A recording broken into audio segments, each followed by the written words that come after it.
Meu amado e minha amada, vem comigo transformar a sua vida com a palavra de Deus, com a Bíblia, que diz assim em Lucas 18. Então Jesus contou aos seus discípulos uma parábola, para mostrar-lhes que eles deviam orar sempre e nunca desanimar. Ele disse: em certa cidade havia um juiz que não temia Deus, nem se importava com os homens. E havia naquela cidade uma viúva que se dirigia continuamente a ele, suplicando-lhe: faze-me justiça contra o meu adversário. Por algum tempo ele se recusou, mas finalmente disse a si mesmo: embora eu não tema a Deus e nem me importe com os homens, esta viúva está me aborrecendo. Vou fazer-lhe justiça para que ela não venha me importunar. E o Senhor continuou: ouçam o que diz o juiz injusto. Acaso Deus não fará justiça aos seus escolhidos, que clamam a Ele dia e noite? Continuará fazendo-os esperar? Eu lhes digo, Ele lhes fará justiça e depressa. Contudo, quando o Filho do Homem vier, encontrará fé na terra. E alguns que confiavam em sua própria justiça e desprezavam os outros, Jesus contou esta parábola. 2 homens subiam ao templo para orar, um era fariseu e o outro publicano. O fariseu em pé orava no íntimo: Deus, eu te agradeço porque não sou como os outros homens, ladrões, corruptos, adúlteros, nem mesmo como este publicano. Jejuo 2 vezes por semana e dou o dízimo de tudo quanto ganho. Mas o publicano ficou à distância. Ele nem ousava olhar para o céu, mas batendo no peito dizia: Deus, tem misericórdia de mim, que sou pecador. Eu lhes digo que este homem, e não o outro, foi para casa justificado diante de Deus. Pois quem se exalta será humilhado, e quem se humilha será exaltado. O povo também estava trazendo criancinhas para que Jesus tocasse nelas. Ao verem isto, os discípulos repreendiam os que as tinham trazido. Mas Jesus chamou a si as crianças e disse: deixem vir a mim as crianças e não as impeçam, pois o reino de Deus pertence aos que são semelhantes a elas. Digo-lhes a verdade, quem não receber o reino de Deus como uma criança, nunca entrará nele.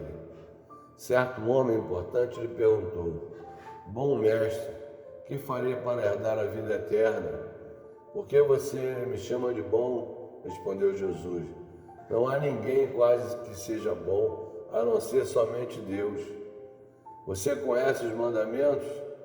Não adulterarás, não matarás, não furtarás, não darás falso testemunho, honra teu pai e tua mãe. A tudo isso tenho obedecido desde a adolescência, disse ele. Ao ouvir isso, disse-lhe Jesus: falta-lhe ainda uma coisa. Venda tudo que você possui e dê o dinheiro aos pobres, e você terá um tesouro nos céus. Depois, venha e siga-me. Ouvindo isso, ele ficou triste, porque era muito rico.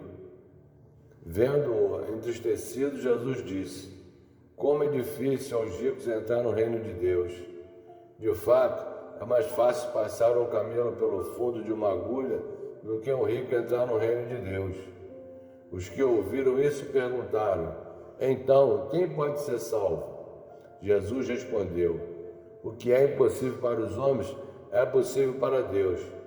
Pedro lhe disse: nós deixamos tudo o que tínhamos para seguir-te.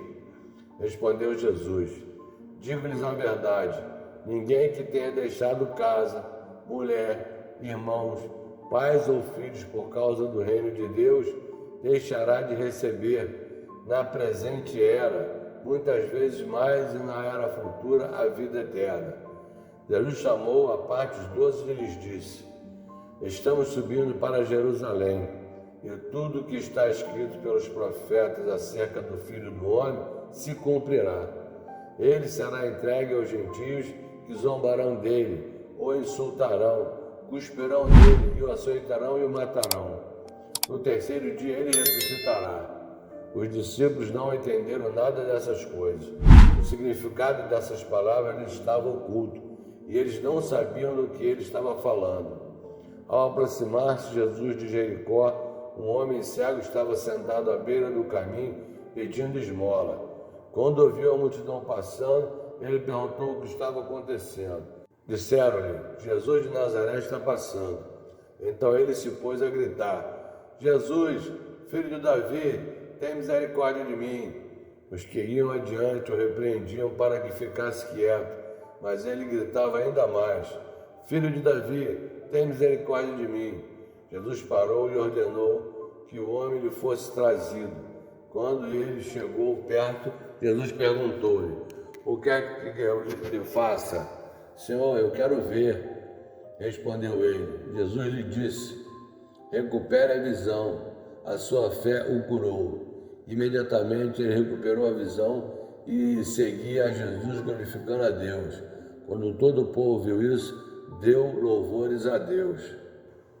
Em seguida, compartilho a palavra do Senhor, o devocional de Kenneth Hagin, no livro Alimento da Fé, que diz assim no dia 2 de fevereiro: lançando sobre ele toda a vossa ansiedade, porque ele tem cuidado de vós.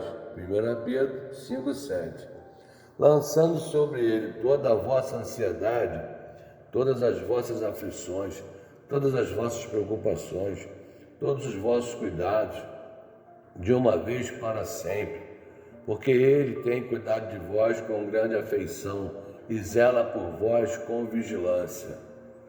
Parece que algumas pessoas se sentem consoladas quando pensam: Deus sabe e ele compreende, porém continuam agarradas à sua ansiedade e nunca se libertam das preocupações. Não basta saber que Deus compreende e se importa. Se quiser livrar-se da ansiedade, precisa fazer com que elas, aquilo que Deus ordenou, lançar sobre o Senhor todas as suas preocupações e cuidados, porque Ele se importa com você. Isso não é algo que se faz todos os dias, e uma decisão que deve ser tomada de uma vez por todas, pois a capacitará a livrar-se das preocupações e passá-las para as mãos de Deus. Eu já fiz assim. As minhas preocupações estão nas mãos de Deus. Ele já planejou tudo e está solucionando os problemas. Estou cantando glórias enquanto o Senhor age. Deus está realizando a obra e eu estou glorificando-o. Oh, que maravilha de palavra! Agora a confissão é a seguinte: lanço toda a minha ansiedade, todas as minhas aflições e preocupações de uma vez por todas sobre Deus. Que maravilha, meu Pai! Louvado seja o teu nome. Meus queridos, meus amados, minhas amadas, eu não tenho palavras que traduzem minha gratidão de estar compartilhando com vocês a palavra de Deus. Se você está gostando, se inscreva no canal, dê o seu like, faça seu comentário, compartilhe essa mensagem para que outras pessoas possam estar sendo abençoadas também. Então te vejo amanhã, em nome de Jesus.